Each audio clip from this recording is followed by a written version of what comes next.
Yes, it is, folks. It's Wednesday here at Hotel Zaza, Dallas. Chaz Martin here with my main man, Bradford Hodgkins. How are you, brother? Fantastic. How are you? Awesome. Bradford is the chef de cuisine, so Bradford is the #2 guy over all kitchen operations. So Dan comes up with the big idea. Bradford executes. Bradford is the man. Bradford, thanks for joining us, brother. My pleasure. If you notice, Bradford here is on what looks like day 2 or 3 of a sexy mustache. I am on day 365. It's taken me longer than most. But we are doing this in honor of Movember. That's right. So as October is to breast cancer awareness and women's health, November is to men's health awareness and prostate cancer awareness. So if you haven't gotten a prostate exam recently, I do recommend them. They are very delightful and good for your health. So moving on.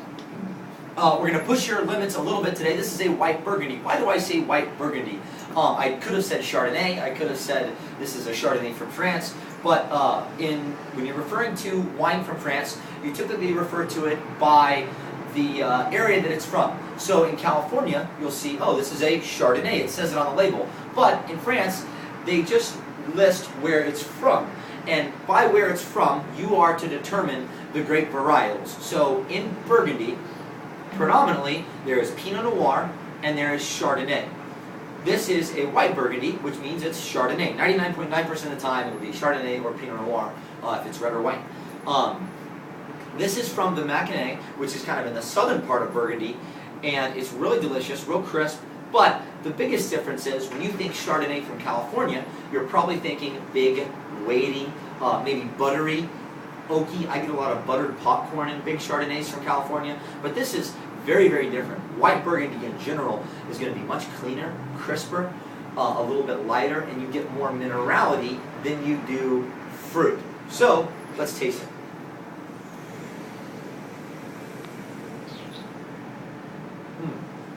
Bradford, what do you think of this wine, buddy? I love that it reminds me of ripe apples, ripe pears, which is perfect for this season. A lot of people go with heavier blends, more reds during this time of year. So it's nice to have a white that would complement the food that comes in the fall. Yeah. Now, what would you pair with this? I would definitely look at the roast duck. We've got a brown butter and sage spatzel with acorn squash. I think that would pair really well with this. Scallops go really well with any kind of Chardonnay or any white Burgundy. We're doing that with the butternut squash puree. Oh, yeah. And surprisingly, wines such as these go really well with Asian foods, especially something with coconut milk. And actually this fall we're featuring coconut milk mussels. And I think that would pair perfectly with this. They're out of sight. Out of sight. As he said, the mussels, but also you can pair typically a light white Burgundy with any shellfish as well. Oysters, clams, crab meat. Very, very, very versatile wine. Yummy! Bradford, thank you so much, buddy. Thank you so much for joining us.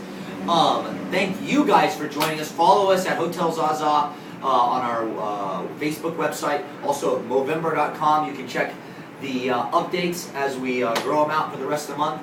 And we look forward to seeing your mustaches in here, having dinner with us, and a little bit of vino. Thanks again. We appreciate your time. Oh, that's right.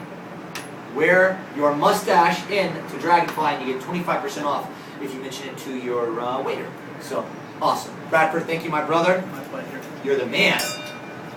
Love Bradford's hair.